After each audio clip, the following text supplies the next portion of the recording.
नमस्कार दोस्तों, आप सभी का बहुत बहुत स्वागत है उत्तर पाठशाला में। आई होप आप सभी लोग घर पर होंगे, सुरक्षित होंगे। तो आज है 1 अगस्त और आज हम करने वाले हैं 1 अगस्त से रिलेटेड सभी करंट अफेयर्स का डीपली डिस्कशन।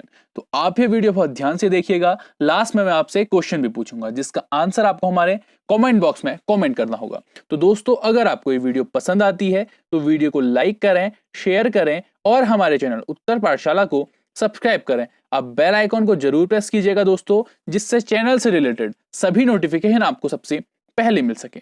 आप हमें ट्विटर, फेसबुक और इंस्टाग्राम पर भी फॉलो कर सकते हैं। हमारे सभी सोशल हैंडल्स के लिंक इस वीडियो के डिस्क्रिप्शन में दिए हुए हैं।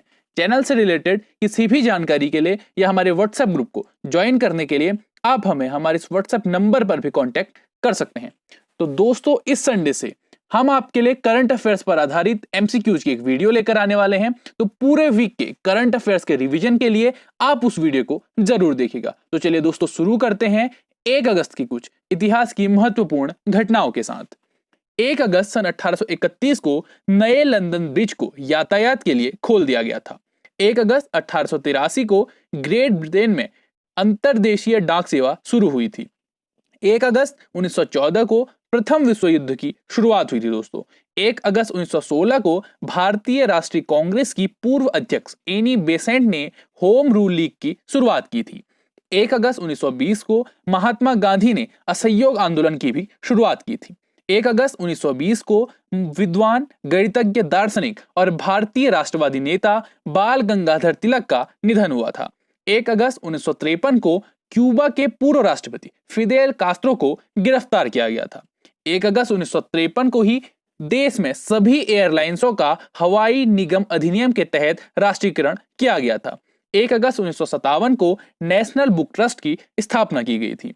1 अगस्त 1960 को पाकिस्तान की राजधानी कराची से बदलकर इस्लामाबाद कर दी गई थी।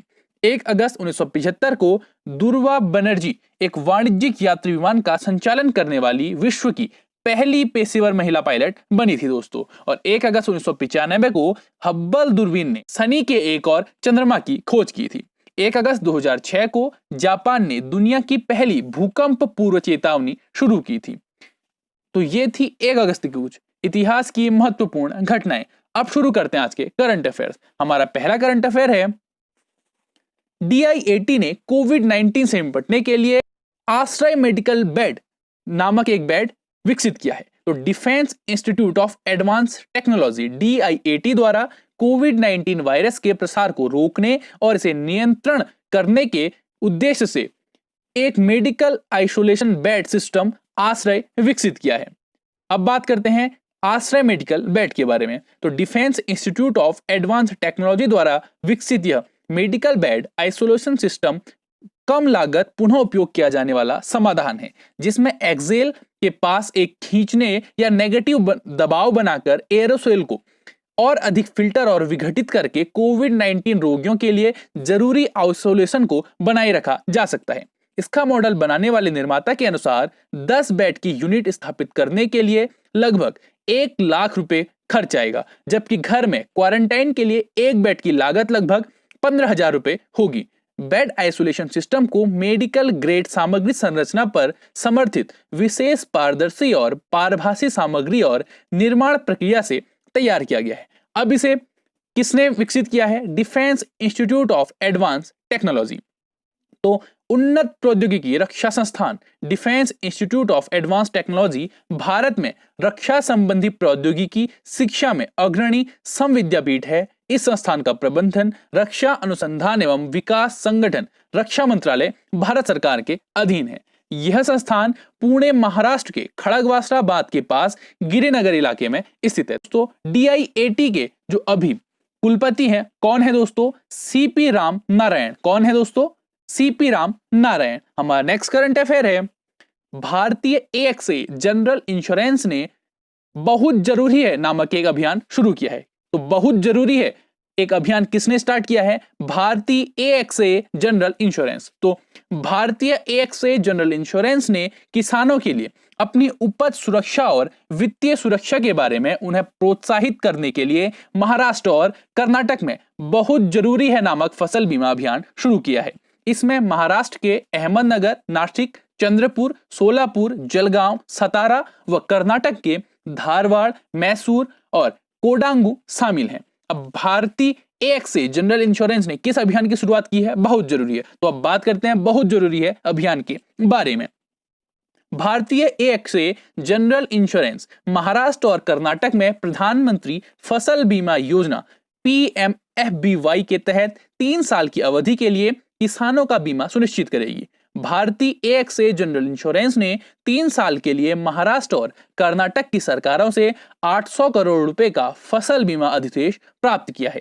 इसके अलावा बहुत जरूरी है के तहत कृषि समुदायों को फसल बीमा की प्रासंगिकता और महत्व के बारे में जागरूक किया जाएगा दोस्तों, जो कि बेमौसम बारिश, मानसून की विफलता, तूफान, बाढ़, कीट और रोग जैसे कारकों के कारण फसल के नुकसान से ग्रामीण संकट को कम करता है। अब बात करते हैं भारतीय AXA जनरल इंश्योरेंस कंपनी की।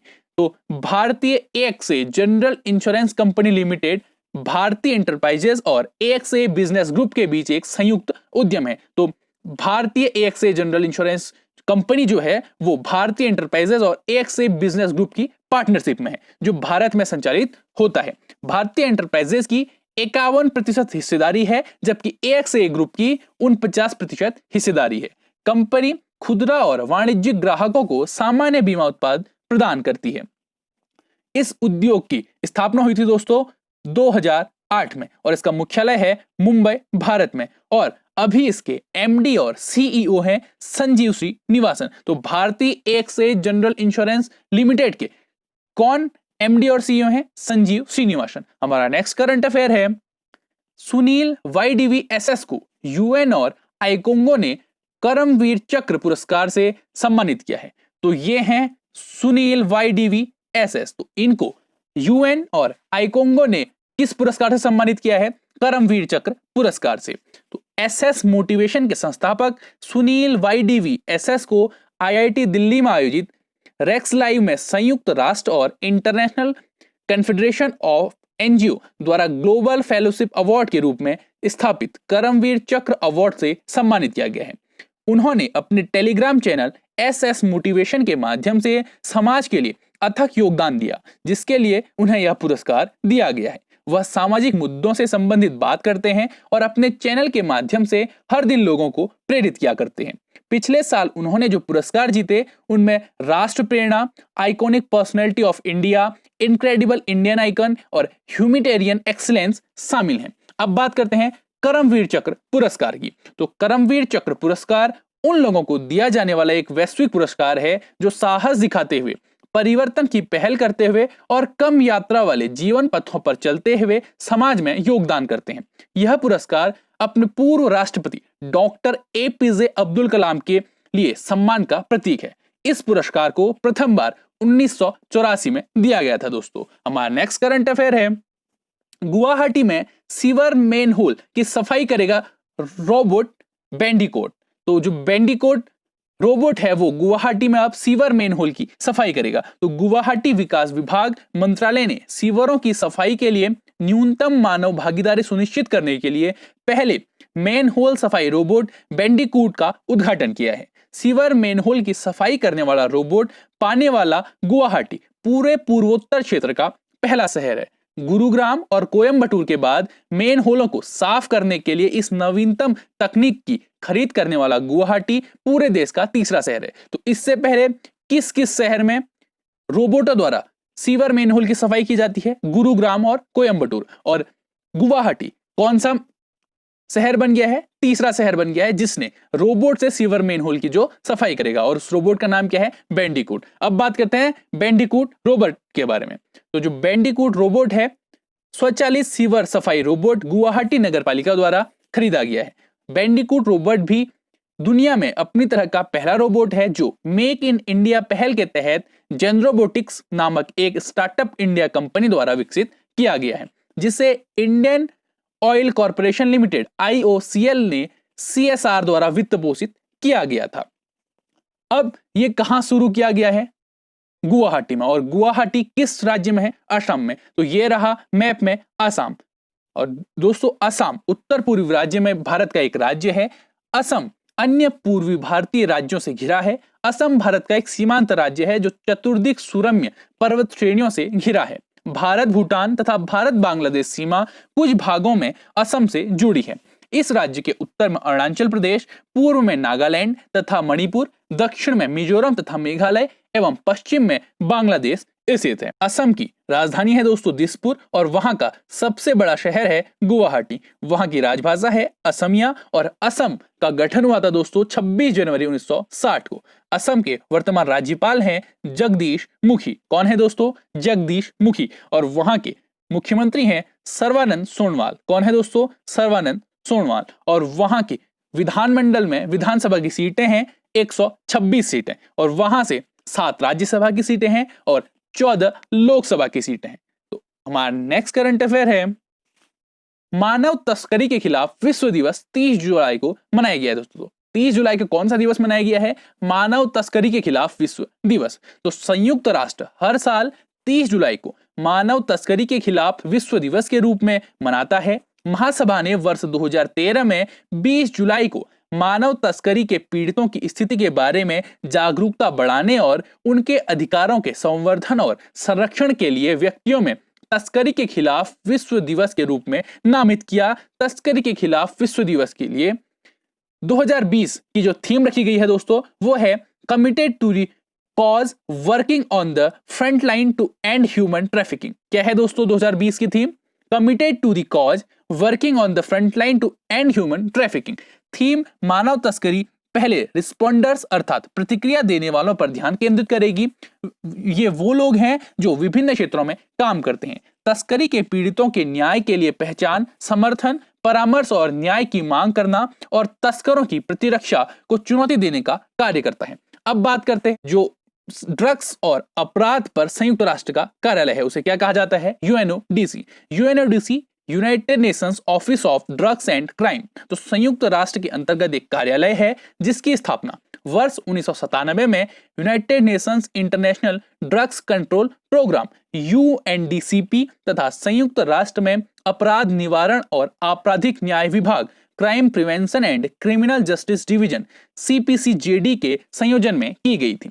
इसकी स्थापना दवा नियंत्रण और अपराध निवारण कार्यालय office for drug control and crime prevention के रूप में की गई थी। वर्ष 2002 में इसका नाम बदलकर United Nations office of drugs and crime UNODC कर दिया गया। इसका मुख्यालय वियना ऑस्ट्रिया में है दोस्तों। यूएनओडीसी का मुख्यालय कहां है? वियना ऑस्ट्रिया में। हमारा नेक्स्ट करंट अफेयर है, कोविड-19 का मुकाबला करने के लिए भारत को $3 मिलियन के अनुदान को एडीबी ने मंजूरी दे दी है। तो एशियन डेवलपमेंट बैंक ने भारत को $3 मिलियन की जो अनुदान राशि है वह कोविड-19 से मुकाबला करने के लिए मंजूर कर दी है दोस्तों। तो एशियाई विकास बैंक एडीबी ने कोविड-19 महामारी के प्रति सरकार की आपातकालीन प्रतिक्रिया का समर्थन करने के लिए अपने एशिया प्रशांत आपदा प्रतिक्रिया कोष से भारत को $3 मिलियन के अनुदान की मंजूरी दे दी है। जापानी सरकार द्वारा वित्त पोषित इस अनुदान का उपयोग भारत के कोविड-19 प्रतिक्रिया को मजबूत करने के लिए थर्मल स्कैनर और आवश्यक वस्तुओं की खरीद के लिए किया जाएगा। इस समर्थन से रोग निगरानी को बढ़ावा मिलेगा और अर्ली डिटेक्शन, कॉन्टैक्ट ट्रैकिंग व उपचार में भी मदद मिलेगी दोस्तों। अब भारत को $3 मिलियन की अनुदान राशि किसने दी है? एशियन डेवलपमेंट बैंक ने। तो अब बात करते हैं एशियन डेवलपमेंट बैंक की। तो एशियाई विकास बैंक एडीबी एक क्षेत्रीय विकास बैंक है जिसकी स्थापना 19 दिसंबर 1966 को एशियाई देशों के आर्थिक विकास के सुगमीकरण के लिए की गई थी। यह bank UN economic commission for Asia and for east और गैर क्षेत्रीय विकसित देशों के सदस्यों को सम्मिलित करता है। इस बैंक की स्थापना 21 सदस्यों के साथ हुई थी। अब एडीबी के पास 67 सदस्य देश हैं जिसमें से 48 एशिया और पैसिफिक से हैं और 19 सदस्य बाहरी हैं। एडीबी का प्रारूप काफी हद तक वर्ल्ड बैंक के आधार पर बनाया गया था और वर्ल्ड बैंक के समान यहां भी भारित वोट प्रणाली की व्यवस्था है जिसमें वोटों का वितरण सदस्य देशों के पूंजी अभिधान अनुपात के आधार पर किया जाता है। वर्तमान में संयुक्त राज्य अमेरिका और जापान दोनों के ही पास 5,52,210 शेयर हैं। इन दोनों के पास शेयरों का सबसे बड़ा हिस्सा है जो कुल का 12.756% है। और एशियाई विकास बैंक के वर्तमान अध्यक्ष हैं दोस्तों मात्सुगो असावा। कौन है दोस्तों? मात्सुगो असावा। और एशियाई विकास बैंक का जो मुख्यालय है दोस्तों वो है मोंटलुआंग फिलीपींस में। कहां है दोस्तों? मोंटलुआंग फिलीपींस। हमारा नेक्स्ट करंट अफेयर है, हार्दिक सतीश चंद्र शाह को पीएम मोदी का निजी सचिव नियुक्त किया गया है। तो जो ये हैं हार्दिक सतीश चंद्र शाह, इन्हें पीएम नरेंद्र मोदी का नया निजी सचिव नियुक्त किया गया है। तो 2010 बैच के आईएएस अधिकारी हार्दिक सतीश चंद्र शाह को कोर्ट टर्मिनस के आधार पर प्रधानमंत्री नरेंद्र मोदी का नया निजी सचिव नियुक्त किया गया है। वह वर्तमान में प्रधानमंत्री कार्यालय पीएमओ में उप सचिव के पद पर सेवारत हैं। हार्दिक पिछले साल पीएमओ में जाने से पहले पर्यावरण, वन और जलवायु परिवर्तन मंत्री प्रकाश जावड़ेकर के निजी सचिव के रूप में कार्यरत थे। दोस्तों हमारा नेक्स्ट करंट अफेयर है, पेटीएम मनी के नए सीईओ बन गए हैं वरुण श्रीधर। कौन बन गए दोस्तों? वरुण श्रीधर। तो ये हैं पेटीएम मनी के नए सीईओ वरुण श्रीधर। तो पेटीएम के निवेश और धन प्रबंधन सहायक पेटीएम मनी ने वरुण श्रीधर को कंपनी का नया मुख्य कार्यकारी अधिकारी नियुक्त किया है। वह पूर्व एमडी और सीईओ प्रवीण जाधव की जगह लेंगे, जिन्होंने पेटीएम के प्रबंधन के साथ मतभेद के कारण स्टार्टअप से इस्तीफा दे दिया था। श्रीधर पेटीएम के अध्यक्ष अमित नायर के रिपोर्ट करेंगे। श्रीधर फर्म के लिए इक्विटी ब्रोकरेज सेवाओं के लॉन्च और विकास का नेतृत्व करेंगे और म्यूचुअल फंड, राष्ट्रीय पेंशन प्रणाली और गोल्ड सर्विसेज के आसपास मौजूदा उत्पादों को विकसित करेंगे जो कंपनी प्रदान करती है। अब ये बने हैं पेटीएम मनी के नए सीईओ। तो पेटीएम के संस्थापक हैं दोस्तों विजय शेखर शर्मा और पेटीएम की स्थापना हुई थी दोस्तों सन 2010 में और पेटीएम का मुख्यालय है नोएडा, उत्तर प्रदेश। और पेटीएम मनी के नए सीईओ कौन बने हैं? वरुण श्रीधर। हमारा नेक्स्ट करंट अफेयर है, दिग्गज बॉलीवुड अभिनेत्री कुमकुम का निधन हो गया है दोस्तों। तो ये थी बॉलीवुड अभिनेत्री कुमकुम। तो दिग्गज बॉलीवुड अभिनेत्री कुमकुम का निधन हो गया है। उनका असली नाम जिबुन निशा था। उन्हें मदर इंडिया, कोहिनूर, एक सपेरा, एक लुटेरा, नया दिल उजाला, राजा और रंक, ललकार, आंखें, गीत जैसी 100 से अधिक हिंदी फिल्मों में अभिनय किया है। कुमकुम ने 1963 में पहली बार भोजपुरी फिल्म गंगा मैया तोहे पियरी चढ़ाऊबे में अभिनय किया था। कुछ लोकप्रिय गीतों में जिसमें कुमकुम ने अभिनय किया था उसमें है कभी यार कभी पार और मेरे महबूब कयामत होगी शामिल हैं। तो दिग्गज बॉलीवुड अभिनेत्री कुमकुम का निधन हो गया है दोस्तों। कल की वीडियो में हमने आप लोगों से पूछा था कि आपने यूनाइटेड नेशंस के 5 परमानेंट जो मेंबर्स हैं उनके नाम हमारे कमेंट बॉक्स में लिखने थे। तो जो यूनाइटेड नेशंस के 5 स्थायी सदस्य हैं वो हैं चीन, फ्रांस, रूस, यूके और यूएसए। और यूनाइटेड नेशंस की स्थापना हुई थी दोस्तों 24 अक्टूबर 1945 को और इसका हेडक्वार्टर है न्यूयॉर्क, यूएसए में। और इसके वर्तमान महासचिव हैं एंटोनियो गुटेरस। अब हमारे कल की वीडियो के सही आंसर देने वाले के नाम हैं ज्योति भट्ट, साक्षी आर्य और मनीष ममगई। अब बात करते हैं हमारे आज के वीडियो क्वेश्चन की। हमारी आज की वीडियो क्वेश्चन है, विश्व प्रकृति संरक्षण दिवस कब मनाया गया है? आपके ऑप्शन है दोस्तों 30 जुलाई, 28 जुलाई, 29 जुलाई और 27 जुलाई। तो दोस्तों इस संडे को हम आपके लिए करंट अफेयर्स पर आधारित एमसीक्यू की वीडियो लेकर आने वाले हैं। तो पूरे वीक के करंट अफेयर्स के रिवीजन के लिए आप उस वीडियो को जरूर देखिएगा। That's all for today. Thank you, till next video.